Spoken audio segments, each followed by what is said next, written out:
fellow collectors, welcome once again. This is Optical 20, this time for a review of the Guardians of the Galaxy Star-Lord MMS 255 from Hot Toys. A figure that I didn't intend to buy, but for some reason the waitlist for the exclusive version has opened up, so I've decided to jump on the gun, and you know what, I wasn't disappointed. I never regretted that decision at all. We'll start off with the box. This is, like I said earlier, the Sideshow exclusive.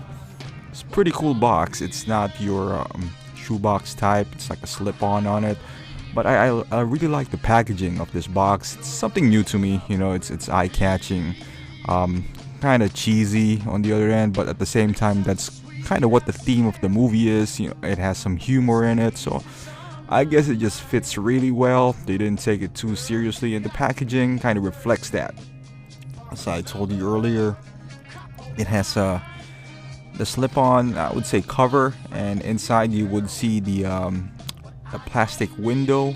It houses, so you can see there on the top hand side, on the top right hand, that's the exclusive version. And this is the height chart, as if you can remember on the jail scene, and on the back you can also see the cast and crew. On the side this says Star-Lord. I don't know, the font that they use is kind of shady, but this one says Guardians of the Galaxy. This is more like it. That's their logo in low res. And this one the same way, Guardians of the Galaxy. And moving on to the accessories, this is the instruction manual. Make sure you read this. There's a lot of good information on here, especially, you know, attaching his knapsack and everything. So, and his costume. So make sure you read that. Moving on to the hands. This is the I would say the rifle hand. You see that, the trigger hands right there. The gloves kind of resembles the Captain America gloves. It's tan. There's really cool details on it. I never thought that I would say this, but I wish it came with more hands. You know, it only came with you know, 3 interchangeable hands, 2 trigger finger hands, and 1 orb holding hand. You know, also on the movie, you know, he danced and all that stuff. So I wish it did came with more hands. This is the orb holding hand. Not really disappointed, because if you think about it, this is all the hands that he needs. It's just that for different poses and whatnot. I think this is one of those figures where it would have applied, but it's okay nonetheless. I think it's just about right. You know, anything extra would be just a bonus, so it's okay. And this is this is not the infinity orb. You can see here, this is kind of like the flashlight orb that he used when he was trying to look for the infinity orb. You know, when you shake it and then it lights up. Pretty cool details on it. As you can see, it's glass with some sort of a metallic thing inside. Pretty nice. I haven't dropped it yet in a high area or so to know whether it's durable or not. I don't know. It has some kind of weight on it, so who knows? Maybe, you know, it's breakable.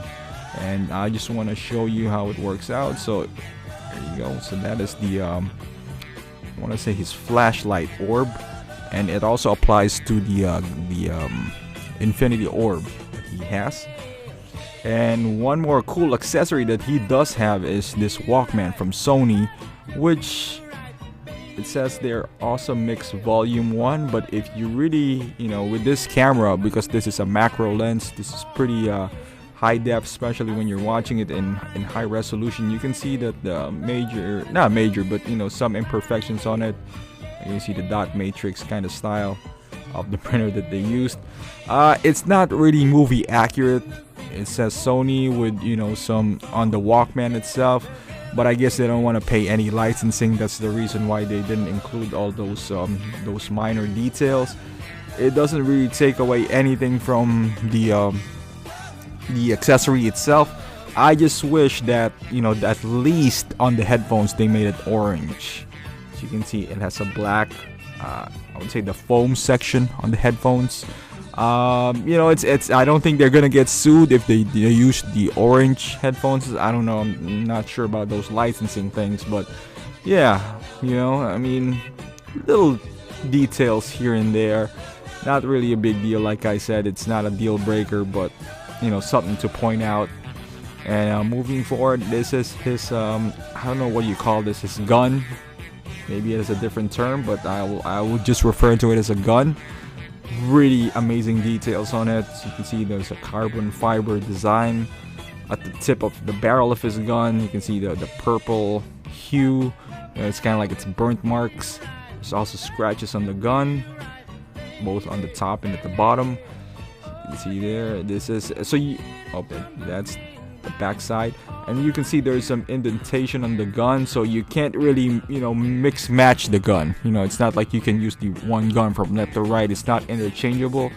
You see that there's a little right there, that mark, so it would fit perfectly when you put it.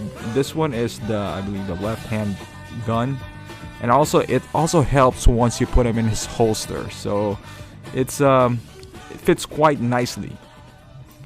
And the paint itself, it's not like it's gonna get, how do I say this, get like with Storm Shadow, like, and every time you insert his sword, it messes up the paint. This one doesn't, on the hand at least. This one does not feel that way. You see there. I didn't put the fingers all the way up. This is my first time actually when I was doing this video, inserting these hands and everything to this gun, so it's still a little bit stiff. Yep, that's how it works. There you go. You can't mix match or flip flop the guns from the other one. Pretty cool, and the design as well. It turned out pretty cool. And this is his knapsack, as to the words of Peter Quill. This one's nice. Texture. It's the leathery texture. It has even there's a lot of details on it. Be careful inserting it, because I don't know, for some reason mine is I wouldn't say weird, but I guess there's some they twisted it on the top part. That's why I can't get it right. It's they pasted it, or they glued it the wrong way, so mine is always twisted when you insert it on the figure. This is the buckle. You can't really remove that, and that's the connector right there. And it's made out of like leather or so. This one has actual working zipper, so you can actually put the infinity orb inside, and that little button thingy is where you kind of clasp it. You'll see it once I insert it on the figure. And this is the from the exclusive version, you're gonna get this infinity orb. Nothing too special in this one. It's just a plastic orb. It's not even metal. But I'm surprised that this is an exclusive version, because they should have made the other orb an exclusive version and not, because this one is pretty important as far as the movie. That's where the movie revolved into. So it's kind of unfair to those guys who's not getting the exclusive version not to have that. And this is his handcuffs, as you know from the famous scene where they're being dragged on. There's some blue bits on the handcuff itself. Should have been a little bit brighter. That's for it actually lights up in the movies. I'm sure they're not gonna do a light up handcuff on this one, but pretty cool accessory. Nothing too special. And his stand, pretty nice. It's I actually like the stand, and I like this where Hot Toys is going with this, because I've seen this in Age of Ultron figures as well. It's a nice texture on the stand. This one kind of replaces the old oval stand.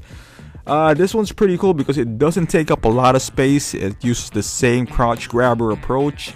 It has this Star-Lord and everything, and but I do like it. This is the extra head sculpt, which I would not really go into too much, because I have a special section for that. But yep, it's all the accessories that's included. And moving on to the figure itself, there's a lot of things to love. There's a lot of details just on the jacket itself. As you can see, there's several layers on his jacket. And I wouldn't say layers, but like facets on his jacket, that every little details is just astonishing.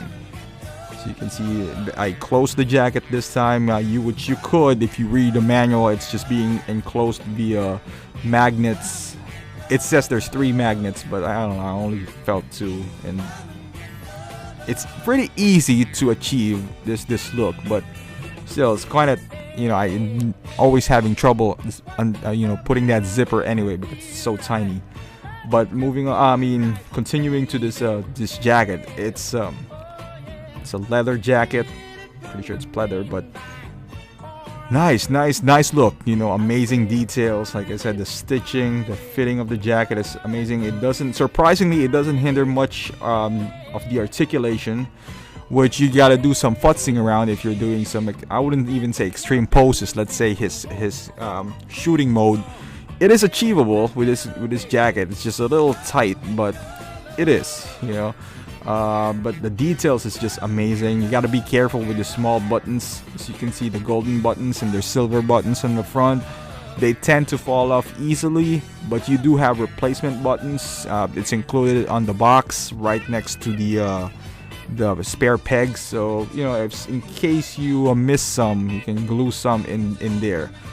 And this shoulder section, which you can see the logo, I believe, of the Ravager, it's embedded on the jacket itself, so you can't take it off, as well as this gauntlet or this forearm armor. I'm pretty sure you can take it off, but when I took off the jacket, it just came with it. So and I can see, you know, moving forward, some people are gonna customize this jacket to kind of like the half jacket that he wore on the movie for the most part. Because don't get me wrong, I do love this look where he has this trench coat, but for the majority of the movie he just wore like a regular jacket. But if I have the choice, I would, you know, have both. But I'm glad that they gave us this trench coat as well. So you can see the detailing at the end. It's stitched up. It's battle damage. It has weathering on it, some fading and holes and rips. It's pretty cool. You know, a lot of details even at the end of his jacket. As you can see, some you know, some buttons and rivets. Like I said, that's kind of a little bit dangerous, so just be careful handling this figure, especially when you're gonna take it off or, you know, putting them in a different pose. Make sure that you're when you hold it, it's in a place where you can avoid some buttons, especially on your hand. I want to show you also on his boots, but I don't know how well it's going to translate on the camera. There's a lot of details on his boot as well. The boot is one piece, so there's really no ankle articulation if you're looking for that. So sometimes he looks weird when he's standing because his toes are a bit elevated from the floor. But as you can see here, with all the details and everything, it's hard to complain when you put that much detail into you know, the boots. One thing I wished was that at least the I'll just call it thrusters on his boots, it worked so many functions in the movie. You know, he put it on Gamora. I wish they would at least move, you know, at least side to side, if not detachable. But with all the details on this figure, you know, I can't really complain about anything else at this point. And you know what, I'm just gonna demonstrate how to give him the second look as shown on the instruction manual. So all you gotta do is, you know, remove the belt. It's being attached with the belt velcro and some buttons. So that's how it is. So I guess you gotta take it off so that it won't kind of hinder on the hips area, because the jacket's a bit tight if you close them out. So all you're gonna do is zip this one in, which, like I said, and I don't have gigantic hands and I'm still having trouble doing this thing. So my suggestion is, don't even hold the zipper thingy, you just push it with your thumb. That's normally what I do. See, I tried putting it with my fingers, it doesn't work out. So, and this is a good technique as well. So you just lay them flat. So make sure that you're not, because if you're holding them, you risk holding the figure itself with your other hand and pushing it at the same time. You risk the buttons popping off, those silver or golden buttons. There you go. So you kind of like zip it up all the way in, and you can feel that's one magnet. I got the second magnet there at the bottom. I don't feel any magnets even on the other side. So I don't know, I'm just so you gotta tug it, just give it a little tug so it closes up nicely. There you go. So you might have to, you know, do it several times to just find a good sweet spot for the magnet, but it would close up, especially if you only find the top one, which I felt that's the only one I did find. I might not be successful all the way in this video, I can't remember, but you can see on the pictures on my website, I did manage to close it out, and it's a pretty cool look. You know, there's several looks that you can apply to this figure. I tried the top one on the bottom, that doesn't work, but yeah, don't do that. It's the other way around. There you go. That's the right way to go. And you just kind of pull it, and there you go. It's kind of tricky. You know, there's really no right or wrong way in it, but if you kind of like pull it, then it stretches each other out, then it gets unmagnetized again. So see, there you go. That's a good look right there. And now I just want to show you a different look, because you can't really see all the details when he's being covered by that trench coat. Because even without that, look at that. The pants has a lot of details, you know, different patterns. It's just a shame that you won't see it if I don't remove it, so I decided, you know, I gotta remove it. As you can see, there's a button there too on his holster. Supposedly when you have the trench coat, you gotta kind of button it there so it's not flying away, but you don't have to really. I just want to demonstrate to you how to put the gun in his holster. Pretty cool concept as well. So there you go, you just snap it on. You see that groove right there. It's made out of plastic, and there you go. It just holds in place. It's perfect right there. It won't move. It's not loose or anything, and I don't even feel that even if you do it several times that it would damage. Maybe it will damage the paint. It just doesn't feel like it. It's just snugged in perfectly. And as you can see, I believe that's the button that he pressed for his thrusters. So it's not removable. It's a part. It's sawn off to his pants. Those are his thrusters. Cool details. Like I said, I wish it would have moved side to side, or forward and back, but I'm okay with it. And the holster has a good look as well, so you can see that right there. Beautiful. And the shirt that he's wearing, if you take out his obviously if you take out the trench coat, there's a lot more articulation on the figure, and this looks like one of those compression shirts. It's still a good look as well, even without the trench coat. I don't know what kind of body they use for Peter Quill, but it's nice. I think it's the perfect body type for Chris Pratt as well. You see that? Look at those details on his boots. Pretty remarkable. It's amazing.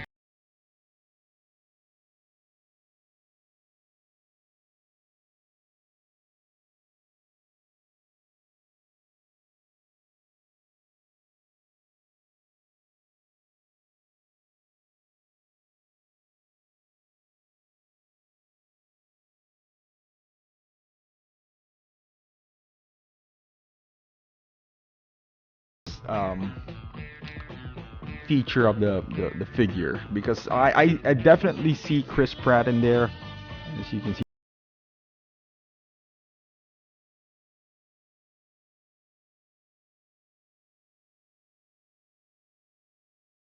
It's gone, but I definitely see Chris Pratt. I'm not sure if it's 100% Chris Pratt, but they're gonna have several movies after this. I'm pretty sure this is a big this is gonna be a big franchise for Marvel and for Hot Toys as well. So I mean, if they haven't perfected Tony Stark by now, I wouldn't really expect them to make it 100% Chris Pratt. So it's a close look. It's there. I guess you can tell it's Chris Pratt. I can't really pinpoint what's missing or what's lacking. All I know is you can see Chris Pratt, but it's not like Chris Hemsworth, Dark World Thor as of yet. Chris Pratt. And I just want to show you how he would look like with the headphones on. Now the headphones doesn't move, the side. I don't know what you call that, the height adjustment for your headphones. So don't even try to do it, because you're just gonna break your headphones. It's a bit funny. When you fit it on the head sculpt, there's a big gap, as you can see there from the top of his head, and kind of feel like it's gonna fall off. It could have been a better fit, but it works. I mean, it works. And now if you want to display him with the headphones on, I guess you just gotta have to settle with this kind of look. There's a bit of a gap on the top of his head. It won't really bother me that much. I'm just gonna put it around his neck, for that look, or maybe just have him hold it. For the most part, I'm gonna display him with this look because I think it's just badass. The helmet, the masked version, the hair is pretty much the same. As you can see on the back, there's a little bit of a seam there. That is the where the battery compartment is. And I'm just gonna move a little bit closer here so you can see all the details, a lot of details on this mask. Pretty remarkable, it's amazing. As you can see in the side, on the back you see that gap. It's not magnetized, so I wish it was, because at least I am kind of, I guess I have this easy feeling that it won't get worn down over time, turning it on and off. You can see here, kind of like the DX figures, it's magnetized, but I mean it works, it looks pretty good. You can see here, it's if you've had DX figures before, even the Terminator has the same concept. One thing I did notice though is that after a while, when I turn it on, it's not like the Terminator when you turn it on. I believe the Terminator 1, the battle damage version, where it has a countdown and then it would turn off again. I do like the fact that this one doesn't have that, but for some reason when I turn it on, it would be bright and then it would dim right away. I'm trying to, you won't probably see it so much here, but it is turned on right now. It's pretty cool. I like it. I like this look. It's more badass doing that way. And like I mentioned earlier, I had him in a pose where his jacket is, or his trench coat is closed down.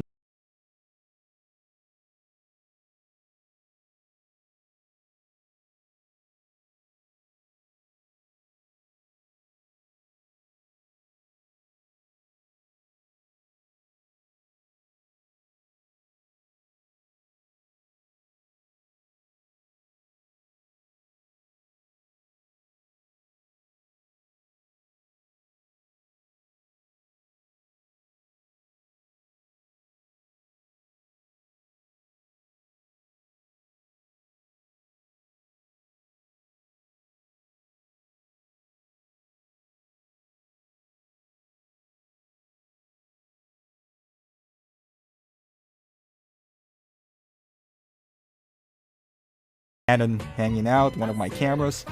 But as I mentioned earlier, even though it's there's the jacket that's nice fitting and everything, you just have to move it around a little bit to achieve some of these poses. You're gonna bunch up at the shoulder area or wherever where there's if you fold his arms or his hands, but that's okay. I don't think you're gonna damage the jacket, and the jacket has a lot of battle damage or worn out look anyway, so even in the future if you keep on doing this and there's it fades or whatnot, I don't think it's gonna ruin the look of the figure over time. As you can see, the figure itself is there's some black marks and whatnot, so I'm just gonna remove the camera here so you can see this shoulder, the left hand shoulder, because of the armor on the shoulder bits and and everything, it kind of hinders the articulation. But I'm pretty sure if you futz it around and move it around, you'll find a way to go around it. I just didn't on this review. This is wires as well. I guess there's small wires inside, kind of like what they do with a Superman cape and everything. So it's movable, it's posable. And this is him without the with the trench coat, and you can have him displayed like this. I don't know, I can't remember in the movie if he had a scene like this. I believe there was when they're inside his spaceship when they were just talking. So I mean, it's an option. You can replace his hands with just normal hands. I'm pretty sure that would work too. So I just put a pose with him holding the orb. Really nice. There's a bunching of fabric on the shoulder area because if you fix it and futz it around, pretty sure you can get a better look than what I shot here. I don't plan on him displaying on this pose anyway, so I'm just showing you guys how he looks like if you ever decided to. And that is pretty much it. As you can see, I kind of laid down all the accessories, but they're inside, so not all of them are there. So, you know, the two guns, he's holding one, his headphones is on his belt on the front, kind of like a movie accurate one. My overall thoughts, it's a great figure whether you're gonna collect all the Guardians of the Galaxy figure or not. If you're not, it's still a must buy, I would say. If you want to get someone from the gang out, it would be Star-Lord, because he's the head honcho. He is the front man on this guy, so you might as well get the leader. Am I gonna collect all four?